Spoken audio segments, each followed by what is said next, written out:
How's it going, everyone? NiceM45 here with another Star Trek Online tutorial. So, recently it was announced that later this spring, during the release of Season 11.5 for Star Trek Online, we'll all be receiving a revamped and remastered version of the current skill progression system. The dev blog that was posted a few days ago about this went into quite a bit of detail if you'd like to read it for yourself.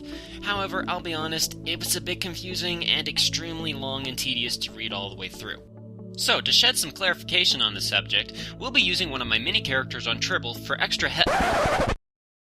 Oh, we're playing this game, I see. Alright. Okay, since someone thought it was a brilliant idea to delete all characters from the Tribble test server, we're stuck with our newest recruit. I dubbed thee Bobo McSmacky. Alright, so there's been a lot of talk and debate already about this new skill system, even after just a couple days of being open for public testing. So far, the responses have ranged from "This is amazing! I think I might just barf up kittens and rainbows!" to the other side of the spectrum, which would be more on the lines of "I hate everything dishonor on your cow!" So yeah, pretty much just average STO community responses so far. I'm pretty sure the vast majority of differences in opinion is because of the vast lack of understanding of what these changes will result in. As such, I've put together this tutorial to help explain what exactly is happening to the skill system. Do keep in mind this is very early on in the public testing phase, and some things are likely to change. At the same time, though, with history as evidence, and the grand scheme of things from now to whenever Season 11.5 will be released, whatever changes will most likely be arguably small. Either way, though, this tutorial isn't really to decide what's the best build or what's the best way to set up your skill is when this new system hits, but rather an examination of what this new skill system is and how it will work. Another point to mention before we dig into this is what we know as the skill points have been renamed to be experience points. As such, keep in mind, since I see this as a common misconception on the forums constantly, what are now skill points are not the same as specialization points. Experience points are just what you get by earning and playing the game as usual. Skill and specialization points have nothing to do with each other, so just get that out of your head. Just get it out. Is it out? Good, okay, let's get started. To start off, what exactly is this new skill system anyway? At base value, the new skill system is a revamp of the current system designed in a more streamlined and simplified manner without the loss of current options as much as possible. Many of the skills available we have now are at times difficult to understand, while the new skill system will explain more in detail of what each skill means, allowing players to make more educated choices when choosing how to upgrade their character. The first question many people have concerning the upcoming revamped skill system is, how will this affect my current skills and will I lose anything? The answer for the vast majority is nothing will be lost at all, and overall improved. Many skills have been made easier to get or completely free to unlock while progressing. Some skills, such as Starship Batteries, Driver Coils, Starship Threat Control, and Starship Sensors, and a few others, which were rarely used, are now free unlocks while leveling up naturally. Other skills, such as Starship Flow Capacitors and Starship Graviton Generators, have been combined into single ability unlocks, boosting both skills at the same time, while also taking smaller bonus aspects of skills such as Starship Subspace Decompiler, Starship Internal Dampeners, and more.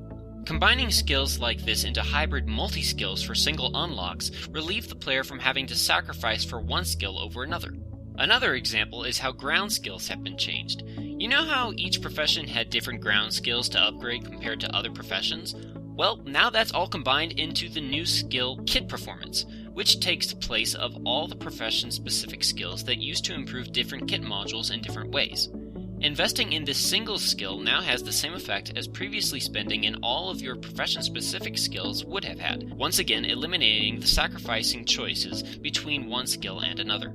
Now, since everything has been combined, hybridized, streamlined, and chipped and chopped, that must mean somewhere along these lines things got cut, right? Well, that is sadly true. There are a total of 3 skills of the current system that were either cut or changed in the new system.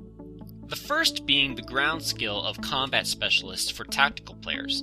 Instead of being an unlock or a skill to choose from, this skill will be granted automatically to all characters, not just tactical players, but unfortunately no longer improves critical hits.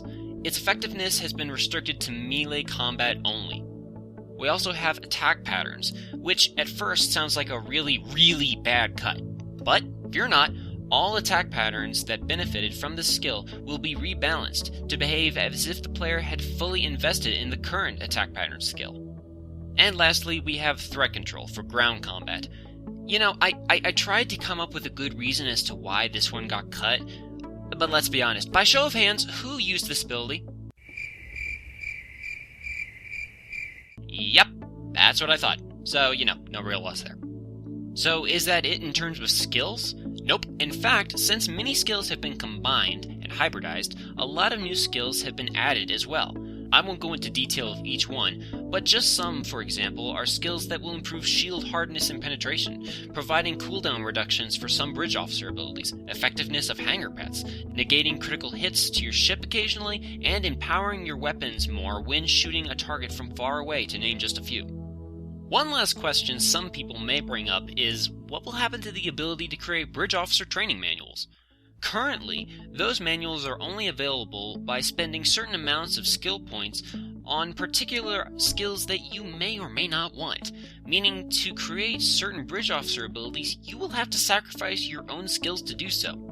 Now, however, as you progress on spending skill points in any profession, you'll unlock a slew of training manuals for your own profession to make automatically. So now that we can rest assured that all skills are still intact and available to use, we can move on to describing just how this new skill system will work. The new skill system is laid out and functions in a similar manner but not identical to the specialization trees we've all come to know. Each skill is unlocked by spending a skill point in a chain system. For example, this chain has 3 links. 2 of the links are locked out where I can't access them. To unlock the next link, I had to first unlock the base link of the chain using a skill point to buy it, after which I can use another skill point to unlock the second and third, and so on. In total, the whole skill system has been fractioned down into 90 space skills and 20 ground skills. The player is capable of unlocking 45 total space skill points and 10 total ground skill points to unlock skills with. Now, this may sound harsh, like it's a nerf compared to the current system, but in actuality, for the majority of players, it's an increase instead. Currently, only about 47% of skills can be unlocked at any given time for space, and a little over 55% can be unlocked for ground. With this change, it makes those percentages an exact 50% for each. This may sound like a nerf for ground abilities, though with the way skills were shared, that 55% is very rarely fully used in current skill system, meaning you'd have to go after as many space skills as possible and sacrifice a lot of your space skills instead. Thus, the majority of players will actually see an increase in their abilities. We're all familiar with their current skill system and that little 9-point bar that upgrades said skill until its power is maxed out.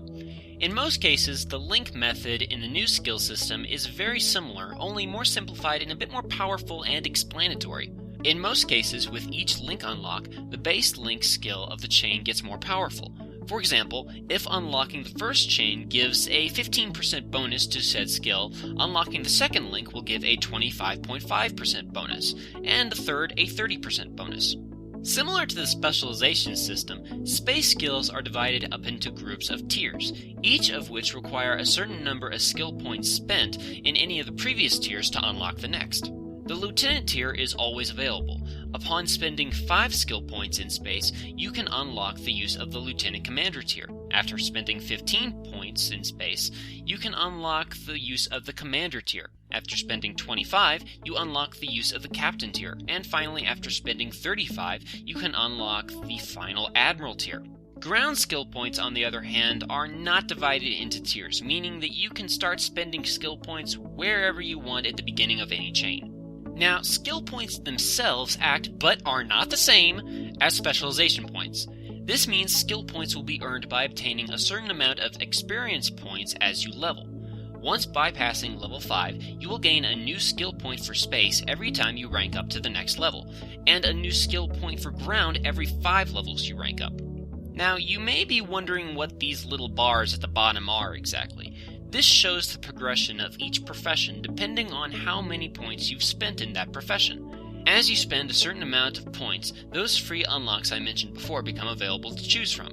Those tiny dots you see in between the larger dots, those are the points where you can unlock the ability to make new training manuals. In addition to all of this, when spending 25 or more skill points in any single space profession, a special ability is unlocked. Spending more skills in that same profession will boost the ability's power. For the engineering profession's ability, we have EPS Corruption. This ability applies a plasma DOT to a target, along with a direct plasma damage whenever they fire an energy weapon. This can be upgraded 3 times by the player's choice, including an increased plasma DOT, causing AoE plasma damage to whenever the target fires their energy weapons again, and severely debuffing the target's damage output. For Science Profession's ability, we have Probability Manipulation. When activated, this ability will increase your critical chance to 50% for 15 seconds.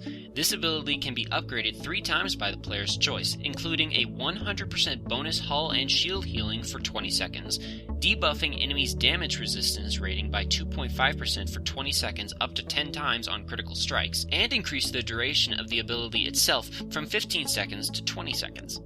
For Tactical Profession's ability, we have Focused Frenzy. When this ability is used on a target, you will gain a Frenzy stack every time you damage the target marked with energy weapons. Per stack of Frenzy, you will gain a bonus 2.5% firing cycle haste for energy weapons. This ability can be upgraded 3 times by the player's choice, including a bonus 2.5% all damage for 15 seconds per stack, a negative 0.25 second recharge time to abilities per stack, and can be upgraded to affect teammates and allies to also gain Frenzy stacks. Stacks of Frenzy expire after not attacking the target for 2.5 seconds.